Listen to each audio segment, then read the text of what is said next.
প্রত্যেক জিনিসের একটা রূহ আছে। আমাদের ভিতরে রূহ আছে না? নাই মনে হয়। রূহ আছে? থাকলে বলতেছেন না, মানে সন্দেহ আছে রূহ আছে কি নাই। রূহ আছে তো সবাই? আলহামদুলিল্লাহ।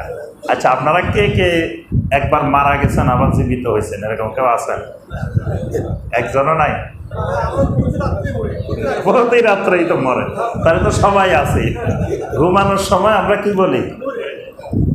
আল্লাহুম্মা বিইসমিকা আমুতু ওয়া আহইয়া। আল্লাহ, আপনার নামে আমি মারা যাইতেছি। তাহলে তো প্রতি রাত্রে আমরা মরতেছি, আবার আল্লাহ পাক আমাদেরকে কি করতেছেন? জীবিত করতেছেন। ঘুম থেকে উঠি আমরা বলি কি? আলহামদুলিল্লাহিল্লাযী আহইয়ানা বা'দা মা আমাতানা। ওই আল্লাহর প্রশংসা যে আল্লাহ আমাদেরকে মৃত্যু দেওয়ার পরে আবার জীবন দিচ্ছেন। এখন দেখেন, জিজ্ঞেস করলে কয় না আমি তো কোনোদিন মরি নাই, অথচ প্রতিদিন কিন্তু কি হইতেছে? মারা যাইতেছে। তাহলে আমাদের ভিতরে কি আছে? রূহ আছে। রূহটা যতক্ষণ আছে এতক্ষণ আপনি আমি মানুষ। রূহটা নাই, এবার আমার আপনার নাম হয়ে যাবে কি? লাশ। এবার আর মানুষ বলবে না। দেখবেন যে তার ভিতরেও হাতও আছে, পাও আছে, আমার ভিতরে যা আছে সব আছে। তা নাই কি? খালি রূহটা নেই। রূহটা যতক্ষণ আছে এতক্ষণ মানুষ, রূহ নাই, লাশ। প্রত্যেকটি জিনিসের এক একটা রূহ আছে, প্রত্যেকটা ইবাদতেরও এক একটা রূহ আছে। সলাতের একটা রূহ আছে। সলাতের রূহটা কি বলেন তো দেখি? আপনারা কে বলবেন? আপনি বলিয়েন না দেখি, আপনারা বলেন দেখি সলাতের রূহটা কি? হ্যাঁ, খুশু। সলাতের রূহ হলো খুশু। খুশু আছে, এটা জীবন্ত সলাত, এটা জিন্দা সলাত। খুশু নাই, এটা মরা সলাত, এটা রুহে নাই। এই সলাতের রুহে নাই। এজন্য সলাতের রূহ হলো খুশু। এজন্য দেখেন সূরা আল মুমিনুনের মধ্যে আল্লাহ পাক জান্নাতুল ফেরদাউসের ওয়ারিসদের বৈশিষ্ট্য বর্ণনা করছেন। সেখানে 1 নম্বর বৈশিষ্ট্য কি বলছেন? কাদ আফলাহাল মুমিনুন আল্লাযীনা হুম ফি সলাতিহিম খাশিউন। যাদের সলাতের মধ্যে খুশু আছে। সলাত আদায়কারী বলেন না এখানে। সলাত তো আদায় করতেই হবে। সলাত তো ওই মুমিনুনের ভিতরেই অন্তর্ভুক্ত। সলাত নাই তো মুমিন হইতে পারে না। কিন্তু জান্নাতুল ফেরদাউস পাইতে হলে খালি সলাত আদায় করলে হবে না। ওই সলাতের ভিতরে কি থাকা লাগবে? খুশুরও থাকা লাগবে। আজকে আমাদের সলাতের মধ্যে খুশু থাকে না। সলাতগুলো এই জন্য জীবন হারাই ফেলছে, রূহ হারাই ফেলছে। দেখবেন 3 রাকাত পরে যদি ইমাম সাহেব বসে সালাম ফিরে ফেলায়, মুসল্লিরা বলতে পারে না 3 রাকাত না 4 রাকাত। 4 রাকাতের পরে যদি ইমাম সাহেব দাঁড়ায় যায়, মুসল্লিরা বলতে পারে না 4 রাকাত না 5 রাকাত। কারণ পিছনে সবাই হিসাব নিকাশে ব্যস্ত থাকে। কেউ বাজারের হিসাব মিলাইতে পারে নাই, কেউ দোকানের হিসাব মিলাইতে পারে নাই, কেউ কোথাও লেনদেনের হিসাব মিলাইতে পারে নাই। এগুলো নামাজের মধ্যে মিলাইতেছে, অর্থাৎ নামাজের খুশু নাই, খুশু উঠে গেছে। খুশুটা হলো সলাতের রূহ।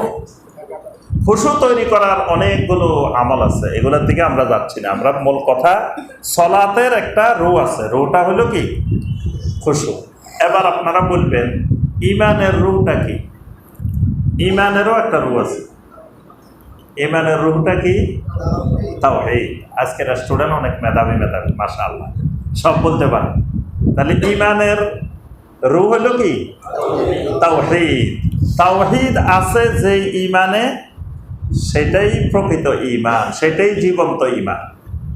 আর যেই ঈমানে তাওহীদ নাই, এটা ঈমান না। এটাই ঈমানের দাবিদার, কিন্তু আসলে ঈমান, এটা ঈমান বলা যায় না। এই জন্য দেখেন নবী সাল্লাল্লাহু আলাইহি ওয়াসাল্লামের যুগে অনেক লোকেরাই নিজেদেরকে ঈমানদার দাবি করছে না? মুনাফিকরা, আব্দুল্লাহ বিন উবাইরা, এরা নিজেদেরকে কি বলে? ওয়া ইযা লাকুল্লাযীনা আমানু ক্বালু আমান্না। যখন ঈমানদারদের সাথে মিলিত হইতো তখন বলতো আমান্না, আরে আমরা তো ঈমানদার। জোর গলায় বলতো আমরা ইমানদার। ওয়া মিনান নাসি মান ইয়াকুলু আমান্না বিল্লাহি ওয়া বিল ইয়াউমিল আখির।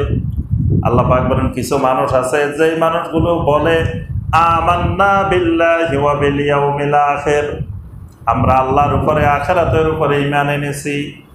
ওয়া মা হুম বিমুমিনিন, আল্লাহ পাক বলেন মানুষগুলো আসলে মুমিন না, ঈমানদার না।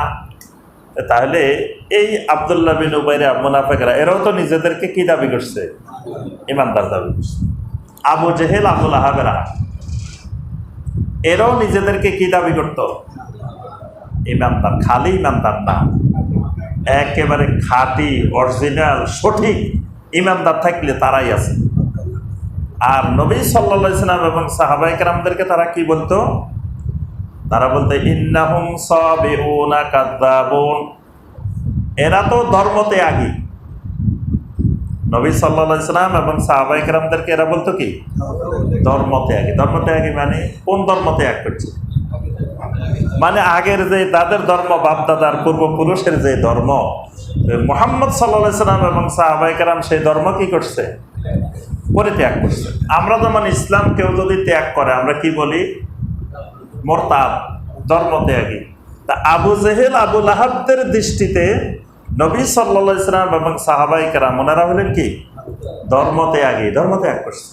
অরিজিনাল ধর্মের অনুসারী থাকলে তারাই আছে, এবং তারা আওলাদের রাসূল। তারা কি?